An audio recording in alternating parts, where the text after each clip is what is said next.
Hello friends, welcome back to 70 by 70. Getting out of nostalgia was very difficult and so I took a week's break. Today let's travel to a new area on the globe, the Central Asia, and look at some of its beauties. Today let me take you to Uzbekistan, a landlocked country in Central Asia which has lots of cultural connections to our home, India.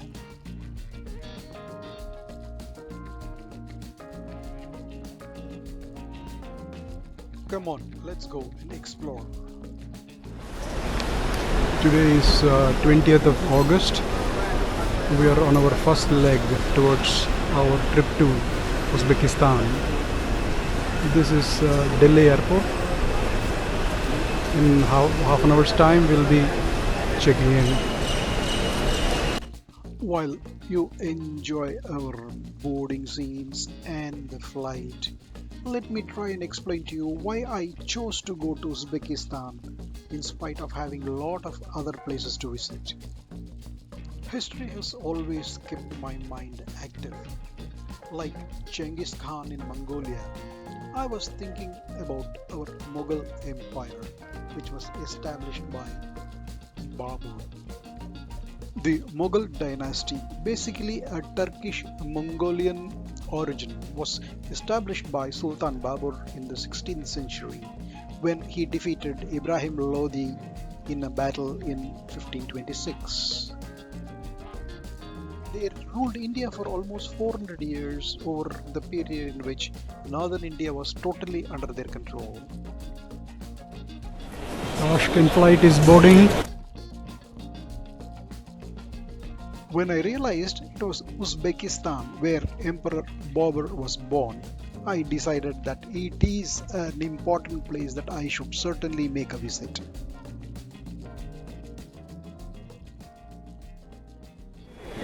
We are about to enter our immigration check. I really encourage you to read the history of Babur, which is almost like a Bollywood movie with a lot of twists and turns. This is our Uzbekistan air flight. We'll be landing in about an hour's time. Further, the Silk Road, which connected China to Turkey, traveled through this area in Uzbekistan, a place called Samarkand. This was another reason why I wanted to be there personally to experience the enjoyment of being in one of the history's important places. We have landed at Tashkent airport, waiting to go to our hotel. Usually, I make my own travel arrangements for wherever I travel, but to certain countries, it is difficult to obtain a visa, and so I would prefer to go along with a group. This travel was one such travel in which I travel with a group of others. We have just arrived at Tashkent International Airport.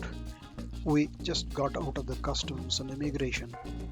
Now we are waiting for our tour operator to come and pick us up. We are just leaving our airport towards our hotel.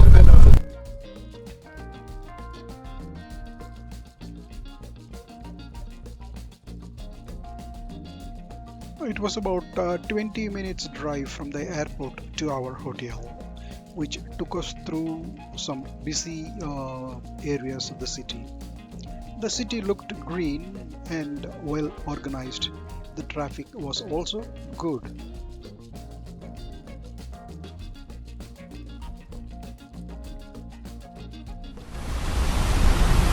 We have just arrived at our hotel.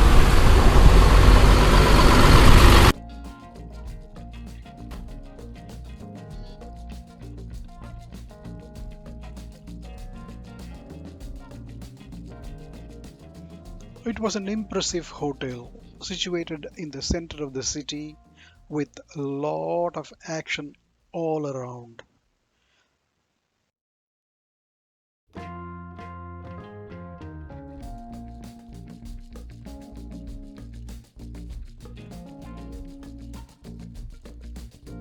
It had a very spacious lobby and reception where one can comfortably sit till you get your room allotted.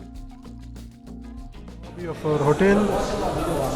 We are having a welcome drink.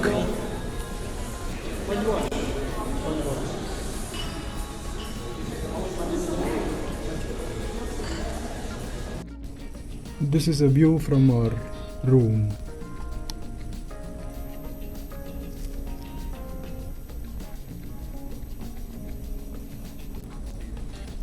After a good lunch, we took some rest in the hotel as we were planning to visit a most important place in the city called the Independence Square. This is Independence Square. We are going to spend some time here and then we'll be going for our dinner. The Independence Square is located in the center of Tashkent city. In fact, the most beautiful fountains of the city are located in the square.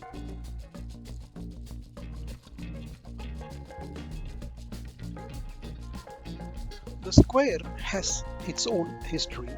In the Soviet times, the square was named as Lenin Square. A monument to Lenin was erected in the center of it, and constructions of fountains and developments of the square itself began at this period. But upon declaration of independence in 1991, Lenin Square was renamed to Independence Square, Mustaqillik Maidani in 1992. The monument to Lenin was dismantled and the Independence Monument in the form of a globe with the Uzbekistan borders outlined on it was installed. Now we are walking along the Memory Alley in honor of the soldiers who died in World War II. Along both sides of this alley are the galleries decorated with wooden carved columns. These galleries have memory books where the names of Uzbekistan people who died for their motherland in the Second World War are written. The alley ends with a figure of mourner mother with a quenchless flame circle in front. It became already a tradition among the Tashkent residents to come to the Mourner Mother monument on 9th May and other holidays to lay flowers. What is this mournful mother monument?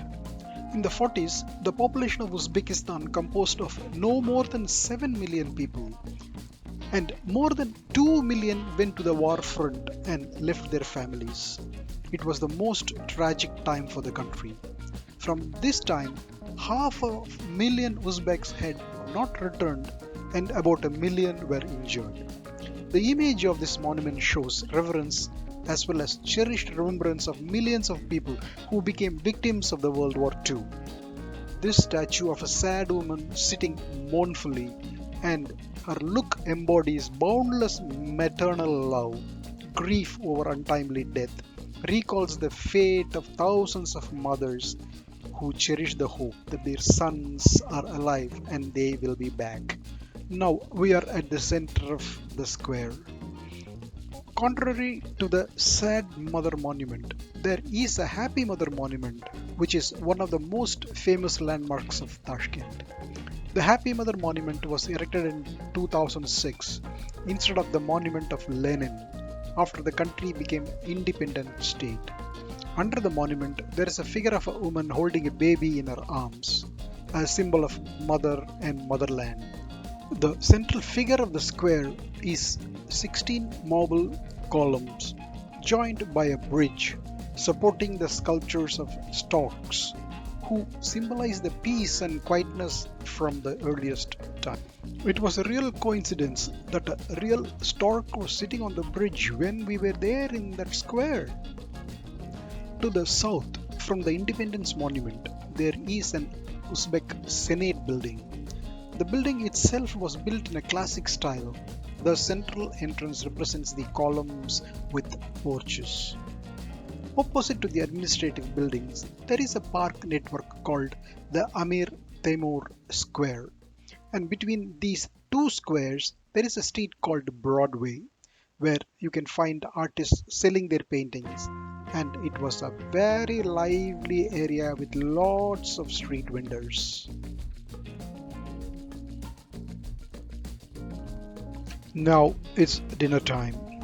We headed towards a restaurant called Agat, which was situated in a nice shopping complex. Had a good decor, had a good spread of food. We had music and people were dancing. After a hard day, we went back to our hotel for a good night's sleep. It's going to be a long day tomorrow. We'll be heading out of Tashkent towards the mountains. It's going to be a fun day. Just wait for a week and you can join me in the trip.